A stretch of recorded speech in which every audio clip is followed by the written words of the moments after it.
உங்கள் அனைவரையும் ஜெயம் தாரும் இயேசுவே ஜெபக்குழுவினர் சார்பாக ஒரு புதிய விடியலிலும் ஒரு புதிய காலை பொழுதிலும் ஒரு புதிய நாளிலும் உங்களை அனைவரையும் அழைத்து நிற்பதில் மிக்க மகிழ்ச்சி அடைகின்றோம். கர்த்தராகிய இயேசு கிறிஸ்து ஒரு புதிய வாரத்துக்குள்ளே இந்த மாதத்தின் இந்த வருடத்தின் இறுதி வாரத்துக்குள்ளே முதல் நாளிலே அவர் எங்களுக்கு புதிய உயிர் மூச்சு, புதிய இதய துடிப்பு, புதிய சுவாசம், புதிய காலை பொழுது, புதிய விடியல், இப்படி ஏராளமான அற்புதங்களினாலும் அதிசயங்களினாலும் அவர் எங்களை வழிநடத்தி கொண்டு இருக்கின்றார். இந்த வருடம் எனக்கும் உங்களுக்கும் எத்தனையோ காரியங்களில் கர்த்தராகிய இயேசு கிறிஸ்து என்னையும் உங்களையும் வழிநடத்தி இருக்கின்றார். விசேடமாக இந்த பயங்கரமான இந்த கொள்ள நோய் காலங்களிலும் இட்டவரைக்கும் நானும் நீங்களும் உயிரோடு இருப்பதே பெரும் சாட்சியாக, மிகப்பெரிய சாட்சியாக எனக்கும் உங்களுக்கும் இருக்கின்றது. அதனால்தான் கர்த்தராகிய இயேசு கிறிஸ்து உங்களுடைய வாழ்க்கையிலையும் என்னுடைய வாழ்க்கையிலையும் அவர் மிகவும் போதுமானவராக இருக்கின்றார். இன்றைய வார்த்தை தியானத்துக்கு கடந்து செல்வோமாக. சங்கீதம் 91:3. அவர் உன்னை வேடனுடைய கண்ணிக்கும் பாழாக்கும் கொள்ளை நோய்க்கும் தப்புவிப்பார். அவர் உன்னை வேடனுடைய கண்ணிக்கும் பாழாக்கும் கொள்ளை நோய்க்கும் தப்புவிப்பார். வேடனுடைய கண்ணி, கொள்ளை நோய். நானும் நீங்களும் இப்பொழுது கொள்ளை நோய் காலங்களிலே வாழ்ந்து கொண்டு இருப்பதால், அதை கடந்து கொண்டிருப்பதால், நாங்கள் இன்றைய நாளிலேயே வேடனுடைய கண்ணி என்ன என்பதை நாங்கள் பார்ப்போம். ஒரு வேடன் மிருகத்துக்கு கண்ணி வைக்க வேண்டுமென்றால்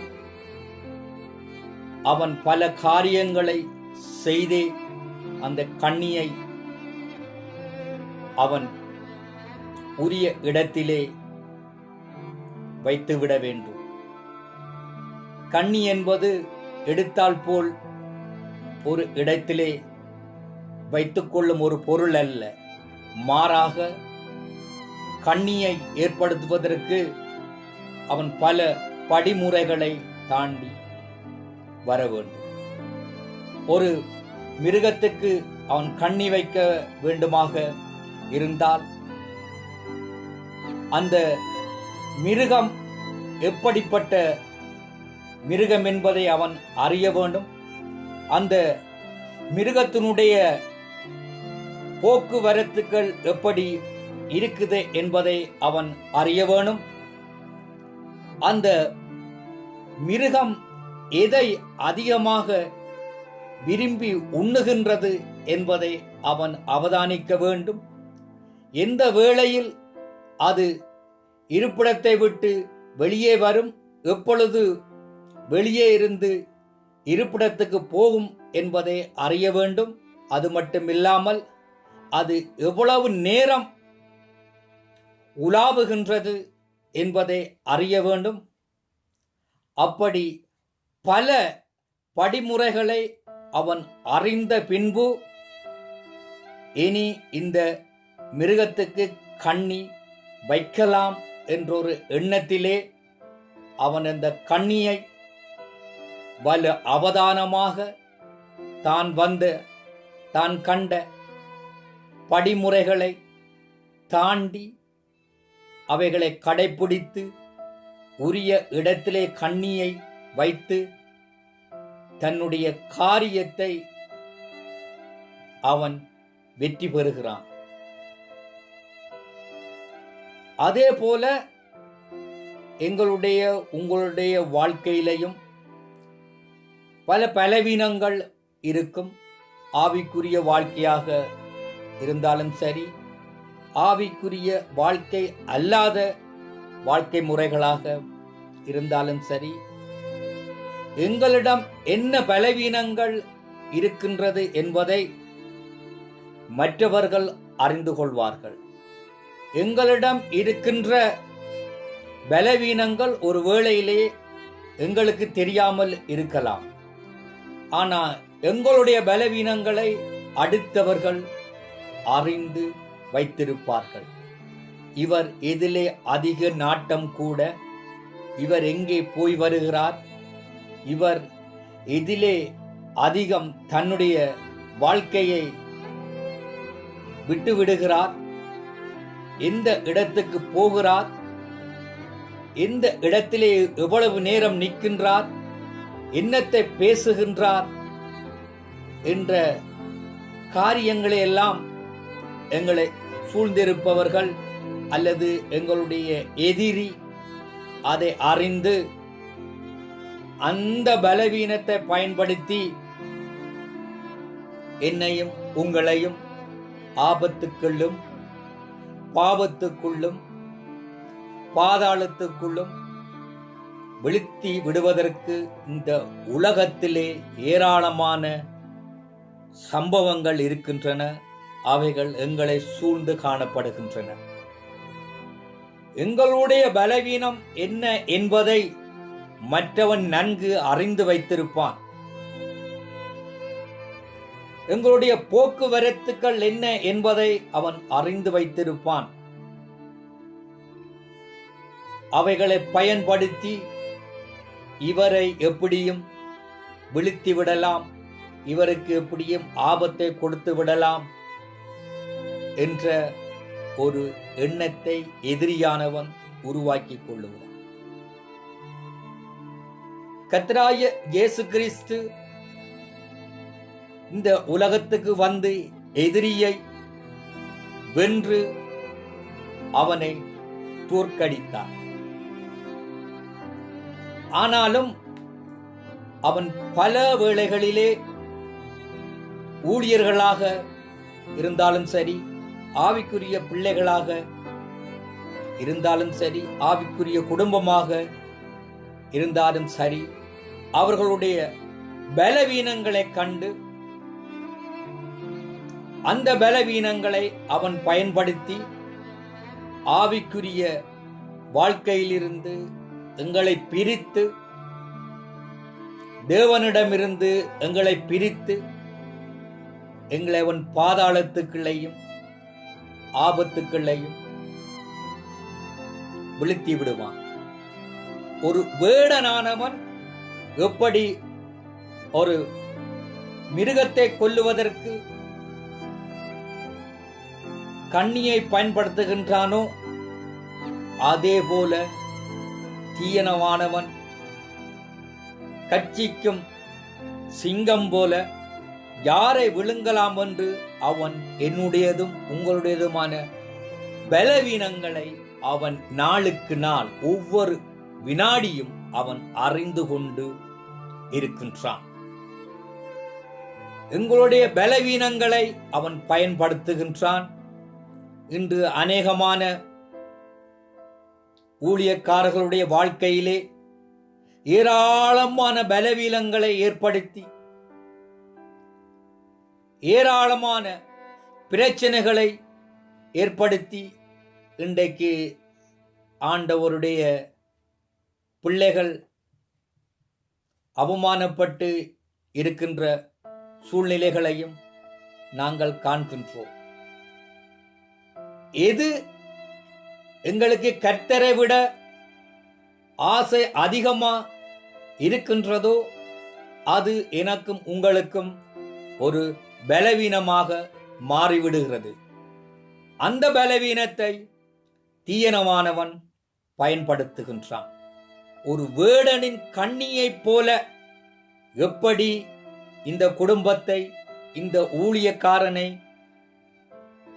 இந்த மகளை, இந்த மகனை வீழ்த்தி விடலாம் என்று அவன் கர்ச்சிக்கும் சிங்கம் போல எங்களுடைய பலவீனங்களை எங்களுக்கு தெரியாமலே அவன் எங்களோடு கூட இருந்து அவன் அறிந்து இறுதியில் எங்களை கண்ணியில் விழுத்தி விடுகின்றான்.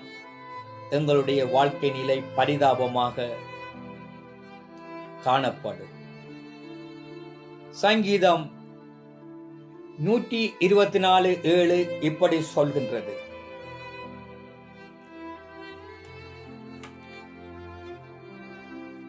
வேடருடைய கண்ணிக்கு தப்பின குருவியைப் போல நம்முடைய ஆத்துமா தப்பிட்டு கண்ணி தெரித்தது, நாம் தப்பினோம். அப்படி என்றால் ஏற்கனவே எங்களுடைய வாழ்க்கை, நாங்கள் கர்த்தராகிய இயேசு கிறிஸ்துவை ஏற்றுக்கொள்வதற்கு முன்பாக அவன் எங்களுடைய பலவீனங்களை எல்லாம் அவன் அறிந்து எங்களுக்கு கண்ணியை அவன் வைத்தான். நாங்களும் அந்த கண்ணியில் கால் வைத்தோம். கண்ணி வெடித்தது. ஆனாலும் நாம் தப்பினோம். எப்படி தப்பினோம்? கர்த்தராகிய இயேசு கிறிஸ்து என்னுடையதும் உங்களுடையமான ஆத்துமாவை அவர் பாதுகாத்தார். அழகாக சொல்லுகிறது சங்கீதம் 124:7: வேடருடைய கண்ணிக்கு தப்பின குருவியைப் போல நம்முடைய ஆத்துமா தப்பிட்டு கண்ணி தெரித்தது, நாம் தப்பினோம். ஏற்கனவே அவன் என்னுடையதும் உங்களுடையதுமான பலவீனங்களை அவன் அறிந்து எங்களுக்கு கண்ணியை அவன் வைத்தான். அந்த கண்ணியிலே நாங்கள் காலை வைத்தோம். கண்ணி வெடித்தது, தெரித்தது. ஆனாலும் என்னுடையதும் உங்களுடையதுமான ஆத்துமா பாதுகாக்கப்பட்டது கர்த்தராகிய இயேசு கிறிஸ்துவினாலே. இது எனக்கும் உங்களுக்கும் ஒரு எச்சரிக்கையாக இருக்க வேண்டும். இது எனக்கும் உங்களுக்கும் ஒரு விழிப்புணர்வை ஏற்படுத்த வேண்டும். நாங்கள் கண்ணியில் கால் வைத்தோம் என்றால் அதனுடைய அர்த்தம் என்னுடைய உங்களுடைய பலவீனங்களை இன்னொருவன் அறிந்து கொண்டான், இன்னொருவன் சேகரித்து கொண்டான். அந்த அனுபவித்த எங்களுடைய பலவீனங்களை அவன் அறிந்து அதன்படி அந்த பாதையிலே எங்களுடைய அந்த பலவீனத்திலே கண்ணியை வைத்தான். நானும் நீங்களும் காலை வைத்தோம். கண்ணி வெடித்தது. ஆனாலும் பிழைத்து போனோம். நாங்கள் உலகத்துக்கே வாழ்ந்து கொண்டிருந்த வேளை தீயனமானவனின் கண்ணிக்கு நாங்கள் அகப்பட்டோம். ஆனாலும் நாங்கள் ஆத்துமா பாதுகாக்கப்பட்டது கர்த்தராகிய இயேசு கிறிஸ்துவினாலே. நீதிமொழிகள் 6:5 இப்படி சொல்கின்றது: வெளிமான் வேட்டைக்காரன் கைக்கும் குருவி வேடன் கைக்கும் தப்புவது போல நீ உன்னை தப்புவித்துக் கொள். 3 படிமுறைகளை கர்த்தராகிய இயேசு கிறிஸ்து என்னோடும் உங்களோடும் இன்று பேசிக்கொண்டு இருக்கின்றார். ஏற்கனவே நாங்கள் பலவீனம் உள்ளவர்களாக இருந்ததால் எங்களுடைய பலவீனங்களை அவன் தீயனவானவன் அறிந்து என்னையும் உங்களையும் கண்ணியிலே கால் வைக்க வைத்தான். கண்ணி வெடித்தது. ஆனாலும் நாங்கள் பிழைத்துக் கொண்டோம். நீதிமொழிகள் 6:5: வெளிமான் வேட்டைக்காரன் கைக்கும் குருவி வேடன் கைக்கும் தப்புவது போல நீ உன்னை தப்புவித்துக் கொள். இன்றைய நாளிலே ஆண்டவர் என்னோடும் உங்களோடும் பேசுகின்றார். உன்னுடைய ஆத்துமாவை, உன்னுடைய ஆன்மாவை தீயனமானவனின் கண்ணியிலிருந்து, உன்னுடைய பலவீனங்களை தீயனமானவன் உன்னோடு கூட இருந்து சேகரித்து அதன் அடிப்படையிலே அவன் உனக்கு ஒரு கண்ணியை வைத்தான். நீ அந்த கண்ணியிலே காலை வைத்தாய், கண்ணி வெடித்தது. ஆனாலும் உன்னுடைய ஆத்துமாவை நான் பாதுகாத்துக் கொண்டேன். நீ எச்சரிக்கையாய் இரு. கர்த்தராகிய இயேசு கிறிஸ்துவை தவிர நீ எதிலே ஆசைப்படுகின்றாயோ அது உனக்கு பலவீனமாக மாறிவிடும் என்பதற்கு இது உனக்கு ஒரு எச்சரிக்கை. நீதிமொழிகள் 6:5 அவர் கண்டிப்பாகவும் எச்சரிப்பாகவும் எனக்கும் உங்களுக்கும் கூறுகிறார். வெளிமான் வேட்டைக்காரன் கைக்கும் குருவி வேடன் கைக்கும் தப்புவது போல நீ உன்னை தப்புவித்துக் கொள். கர்த்தர் என்னுடையதும் உங்களுடைய வாழ்க்கையிலே மிகவும் போதுமானவராக அவர் இருக்கின்றார். கர்த்தரையே சார்ந்திருப்போம், அவரையே நாங்கள் நோக்கி பார்ப்போம். அவராலே எனக்கும் உங்களுக்கும் எல்லாம் ஆகும். கர்த்தராகிய இயேசு கிறிஸ்துவை விட்டுவிட்டு நாங்கள் எதற்கெல்லாம் ஆசைப்படுகின்றோமோ, அதை நோக்கி பிரயாணம் செல்கின்றோமோ, அதெல்லாம் எனக்கும் உங்களுக்கும் பலவீனமாக மாறிவிடுகின்றது. அந்த பலவீனத்தை தீயனமானவன் பயன்படுத்தி அதே பலவீனத்தின் அடிப்படையிலே எங்களுக்கு கண்ணியை வைக்கின்றான். நாங்கள் அதற்குள்ளே விழுந்து எங்களுடைய அமைதி, சந்தோஷம், மகிழ்ச்சி எல்லாவற்றையும் இழந்து காணப்படுகின்ற சூழ்நிலை எங்களுக்கு ஏற்படுகின்றது. அன்பின் சகோதரிகளே, அதைத்தான் கர்த்தராகிய இயேசு சொல்லுகின்றார். இனி எச்சரிக்கையாயிரு, இனி விழிப்பாயிரு, இனி கவனமாயிரு. நான் உன் தேவன், உன்னை வழிநடத்த என்னால் முடியும், உன்னை பாதுகாக்க என்னால் முடியும், உன்னுடைய தேவைகளை சந்திக்க என்னால் முடியும். ஆமென். கர்த்தராகிய இயேசு கிறிஸ்து என்னையும் உங்களையும் என்றென்றும் பாதுகாத்து வழிநடத்தி ஆசீர்வதிப்பாராக. ஆமென்.